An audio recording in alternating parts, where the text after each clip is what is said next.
करण्यापेक्षा माझे अपूर्ण राहिलेले काम प्राणपणाने पूर्ण करा. जर तुमच्याकडे 2 नाणी असतील तर एका नाण्याची भाकर घ्या आणि एका नाण्याचे पुस्तक घ्या. भाकर तुम्हाला जगली तर पुस्तक जगण्याची कला शिकवेल.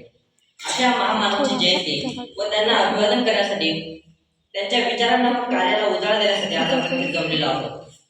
मी सर्वप्रथम आपणा सर्वांचे स्वागत करतो व कार्यक्रमास सुरुवात करतो.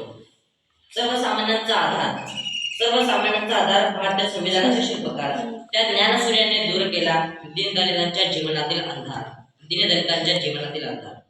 अद्वितीय बुद्धिमत्ता, त्या आधारे स्वतः घेतलेले अतिउच्च दर्जाचे शिक्षण, जागतिक दर्जाची विद्वत्ता, बंडखोरी व क्रांतिकार्य करण्याची प्रवृत्ती, संघटन, कौशल्य, शिस्तबद्धता व नीटनेटकेपणा, वक्तृत्व, इंग्रजी भाषेवरील प्रभुत्व, प्रचंड वाचन व प्रेरणादायी लेखन अशा अनेक गुणविशेषांसह भीमराव आंबेडकर यांचा प्रवास अतुलनीय असा होता.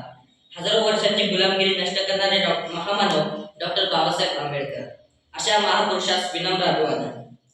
हिऱ्याशिवाय कोंदणाला महत्व नाही, गोडीशिवाय उसाला महत्व नाही. हिऱ्याशिवाय कोंदणाला महत्व नाही, गोडीशिवाय उसाला महत्व नाही, सुगंधाशिवाय फुलाला महत्व नाही, आणि अध्यक्षांशिवाय कार्यक्रमाला महत्व नाही. म्हणून आजच्या कार्यक्रमाचे अध्यक्षस्थान आपल्या शाळेतील मुख्याध्यापिका श्रीमती नरवणे मॅडम यांनी स्वीकार दिल्यास मी त्यांना विनंती करतो.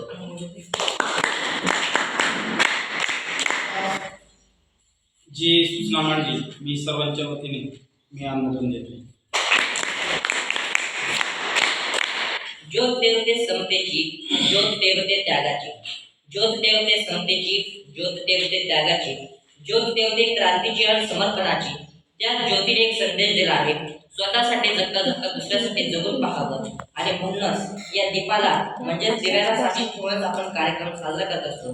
म्हणून मी आजच्या कार्यक्रमाचे अध्यक्ष व प्रमुख पाहुणे यांना विनंती करतो की त्यांनी डॉक्टर बाबासाहेब आंबेडकर यांच्या प्रतिमेचे पूजन करावे.